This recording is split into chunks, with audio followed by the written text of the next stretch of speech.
ನಮಸ್ಕಾರ ಸ್ನೇಹಿತರೆ. ಚಾಣಕ್ಯ ನೀತಿಯ ಈ ಒಂದು ವಿಷಯ ಅಂದರೆ ಗೆಳೆಯನ ಹೆಂಡತಿ ಜೊತೆ ಹೇಗಿರಬೇಕು ಎಂಬ ಮಾಹಿತಿಯನ್ನು ನಿಮ್ಮ ಮುಂದೆ ತೊಗೊಂಡು ಬಂದಿದ್ದೀನಿ.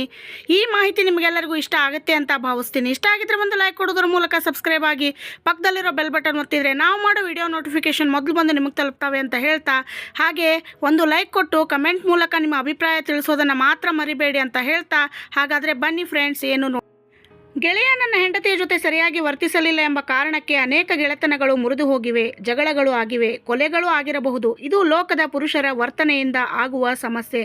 ಹಾಗಾದರೆ ಗೆಳೆಯನ ಹೆಂಡತಿ ಜೊತೆ ಹೇಗಿರಬೇಕು? ಗೆಳೆಯರ ಹೆಂಡತಿಯರ ಜೊತೆಗೆ ಪುರುಷರು ಗೆಳತಿಯ ಗಂಡಂದಿರ ಜೊತೆಗೆ ಮಹಿಳೆಯರು ಒಡನಾಡುವಾಗ ಕೆಲವು ರೀತಿ ನೀತಿಗಳನ್ನು ಕಾಪಾಡಿಕೊಳ್ಳಬೇಕು ಎಂದು ಹೇಳುತ್ತಾರೆ ಆಚಾರ್ಯ ಚಾಣಕ್ಯ. ಸಭ್ಯತೆ, ಸುಸಂಸ್ಕೃತತೆ ಇಂಥ ನಡವಳಿಕೆಗಳಲ್ಲಿ ವ್ಯಕ್ತವಾಗಬೇಕು.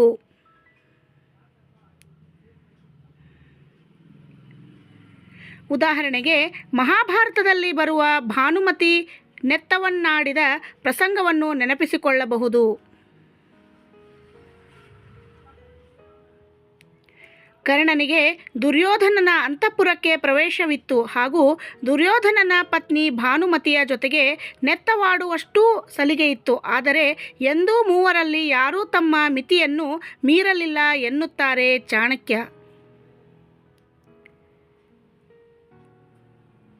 ಅದರಲ್ಲಿ ಗೌರವಾನ್ವಿತ ಸಂವಹನ.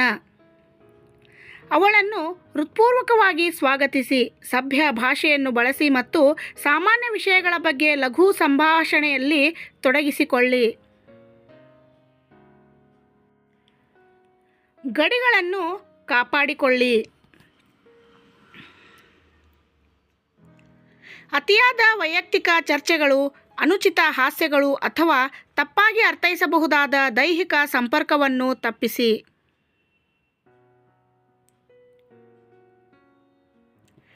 ಗುಂಪು ಸಂವಹನಗಳ ಮೇಲೆ ಕೇಂದ್ರೀಕರಿಸಿ. ದಂಪತಿಗಳೊಂದಿಗೆ ಬೆರೆಯುವಾಗ ಒಬ್ಬರಿಗೊಬ್ಬರು ಸಂವಹನವನ್ನು ಪ್ರತ್ಯೇಕಿಸುವ ಬದಲು ನಿಮ್ಮ ಸ್ನೇಹಿತ ಮತ್ತು ಅವನ ಹೆಂಡತಿ ಇಬ್ಬರನ್ನೂ ಒಳಗೊಂಡಿರುವ ಸಂಭಾಷಣೆಗಳಿಗೆ ಆದ್ಯತೆ ನೀಡಿ. ನಿಮ್ಮ ದೇಹ ಭಾಷೆಯ ಬಗ್ಗೆ ಗಮನವಿರಲಿ. ದೀರ್ಘಕಾಲದ ಕಣ್ಣಿನ ಸಂಪರ್ಕವನ್ನು ತಪ್ಪಿಸಿ ಅಥವಾ ತಪ್ಪಾಗಿ ಅರ್ಥೈಸಬಹುದಾದ ಅತಿಯಾದ ಸ್ನೇಹ ಭಾವದ ಸನ್ನೆಗಳನ್ನು ತಪ್ಪಿಸಿ. ಸಕ್ರಿಯವಾಗಿ ಆಲಿಸಿ. ಅವಳು ಏನು ಹೇಳುತ್ತಾಳೆ ಎಂಬುದರ ಬಗ್ಗೆ ಆಸಕ್ತಿ ತೋರಿಸಿ ಮತ್ತು ಉತ್ತಮ ಕೇಳುಗನಾಗಿರಿ. ಪ್ರಶ್ನೆಗಳನ್ನು ಸಭ್ಯವಾಗಿ ಕೇಳಿ.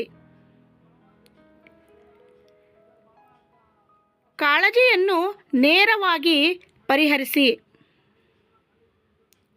ನೀವು ಯಾವಾಗಲಾದರೂ ಅಹಿತಕರ ಪರಿಸ್ಥಿತಿ ಎದುರಿಸಿದರೆ ಅಥವಾ ಪರಿಸ್ಥಿತಿಯ ಬಗ್ಗೆ ಖಚಿತವಾಗಿರದಿದ್ದರೆ ಗಡಿಗಳನ್ನು ಸ್ಪಷ್ಟಪಡಿಸಲು ನಿಮ್ಮ ಸ್ನೇಹಿತನೊಂದಿಗೆ ಖಾಸಗಿಯಾಗಿ ತಿಳಿಸಿ. ಅದರ ಜೊತೆಗೆ ಇವುಗಳನ್ನು ಸಹ ಮಾಡಿ. ಅವರ ದಿನಚರಿ ಅಥವಾ ಆಸಕ್ತಿಗಳ ಬಗ್ಗೆ ಸಾಂದರ್ಭಿಕ ರೀತಿಯಲ್ಲಿ ಕೇಳಿ. ಆಕೆಯ ಇತ್ತೀಚಿನ ಸಾಧನೆಗಳನ್ನು ಯಾವುದನ್ನಾದರೂ ಸೂಕ್ತವಾಗಿ ಪ್ರಶಂಸಿಸಿ, ಆದರೆ ದೈಹಿಕ ಪ್ರಶಂಸೆ ಬೇಡ. ಅಗತ್ಯವಿದ್ದಲ್ಲಿ ಸಹಾಯ ಮಾಡಲು ಆಫರ್ ಮಾಡಿ. ಉದಾಹರಣೆಗೆ ಪಾನೀಯಗಳನ್ನು ಪಡೆಯುವುದು ಅಥವಾ ಬಾಗಿಲು ತೆರೆಯುವುದು. ಗುಂಪು ಸಂಭಾಷಣೆಗಳು ಮತ್ತು ಚಟುವಟಿಕೆಗಳಲ್ಲಿ ಅವಳನ್ನು ಸೇರಿಸಿ. ಇಂತಹವುಗಳನ್ನು ಮಾಡಬೇಡಿ ಅಂತ ಚಾಣಕ್ಯರು ಹೇಳುತ್ತಾರೆ. ನಿಮ್ಮ ಸ್ನೇಹಿತನ ಹೆಂಡತಿಯೊಂದಿಗೆ ವೈಯಕ್ತಿಕ ಸಮಸ್ಯೆಗಳು ಅಥವಾ ಸಂಬಂಧದ ಸಮಸ್ಯೆಗಳನ್ನು ಚರ್ಚಿಸಬೇಡಿ. ಅನುಚಿತ ಅಥವಾ ಆಕ್ರಮಣಕಾರಿ ಎಂದು ಪರಿಗಣಿಸಬಹುದಾದ ಹಾಸ್ಯಗಳನ್ನು ಮಾಡಬೇಡಿ. ನಾನ್ವೆಜ್ ಜೋಕುಗಳು ಬೇಡ. ನಿಮ್ಮ ಸ್ನೇಹಿತರಿಲ್ಲದಾಗ ದೀರ್ಘಾವಧಿಯ ಖಾಸಗಿ ಸಂಭಾಷಣೆಗಳಲ್ಲಿ ತೊಡಗಿಸಿಕೊಳ್ಳಬೇಡಿ. ಅಶ್ಲೀಲ ಅರ್ಥ, ಸನ್ನೆ, ಪದ, ಬೈಗುಳ ಬಳಕೆ ಬೇಡ. ನಿಮ್ಮ ಸ್ನೇಹಿತನ ಅಥವಾ ಇತರ ಜನರ ಬಗ್ಗೆ ಅವನ ಹೆಂಡತಿಯೊಂದಿಗೆ ಗಾಸಿಪ್ ಮಾಡಬೇಡಿ, ಫ್ಲರ್ಟ್ ಮಾಡಬೇಡಿ. ಒಟ್ಟಾರೆ ನೀವು ಮಾಡಬೇಕಾದ್ದೆಂದರೆ ಸ್ನೇಹಿತನ ಹೆಂಡತಿಯೊಂದಿಗೆ ಸಂವಹನ ನಡೆಸುವಾಗ ಯಾವಾಗಲೂ ಗೌರವಾನ್ವಿತ ನಡವಳಿಕೆಯನ್ನು ಕಾಪಾಡಿಕೊಳ್ಳಿ. ಸಂಭಾಷಣೆಗಳನ್ನು ಸೂಕ್ತವಾಗಿ ಮತ್ತು ಸಾಂದರ್ಭಿಕವಾಗಿ ಇಟ್ಟುಕೊಳ್ಳಿ. ಅತಿಯಾದ ವೈಯಕ್ತಿಕ ವಿಷಯಗಳನ್ನು ತಪ್ಪಿಸಿ. ಗಡಿಗಳನ್ನು ಗಮನದಲ್ಲಿಟ್ಟುಕೊಳ್ಳಿ ಮತ್ತು ಅದೇ ರೀತಿಯ ಸೌಜನ್ಯ ಮತ್ತು ದಯೆಯಿಂದ ಅವಳನ್ನು ನೋಡಿಕೊಳ್ಳಿ.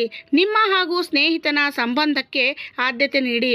ಫ್ಲರ್ಟಿಂಗ್ ಅಥವಾ ಅತಿ ಸಲಿಗೆ ಎಂದು ಗ್ರಹಿಸಬಹುದಾದ ಯಾವುದೇ ನಡವಳಿಕೆಯಲ್ಲಿ ತೊಡಗಿಸಿಕೊಳ್ಳಬೇಡಿ. ನೋಡಿದ್ರಲ್ಲ ಸ್ನೇಹಿತರೆ, ಚಾಣಕ್ಯ ನೀತಿಯ ಈ ಮಾಹಿತಿ ನಿಮಗೆಲ್ಲರಿಗೂ ಇಷ್ಟ ಆಯಿತು ಅಂತ ಭಾವಿಸ್ತೀನಿ. ಇಷ್ಟ ಆಗಿದ್ರೆ ಒಂದು ಲೈಕ್ ಕೊಡುವುದರ ಮೂಲಕ ಸಬ್ಸ್ಕ್ರೈಬ್ ಆಗಿ ಪಕ್ಕದಲ್ಲಿರೋ ಬೆಲ್ ಬಟನ್ ಒತ್ತಿ ನಮಗೂ ಕೂಡ ಸಪೋರ್ಟ್ ಮಾಡಿ ಅಂತ ಹೇಳ್ತಾ, ಮತ್ತೆ ಇಂತಹ ಇನ್ನೂ ಹೆಚ್ಚು ಚಾಣಕ್ಯ ನೀತಿಗಳನ್ನು ನಿಮ್ಮ ಮುಂದೆ ತರೋದಕ್ಕೆ ಪ್ರಯತ್ನ ಮಾಡ್ತೀನಿ ಸ್ನೇಹಿತರೆ. ಅಲ್ಲಿವರೆಗೂ ಧನ್ಯವಾದಗಳು.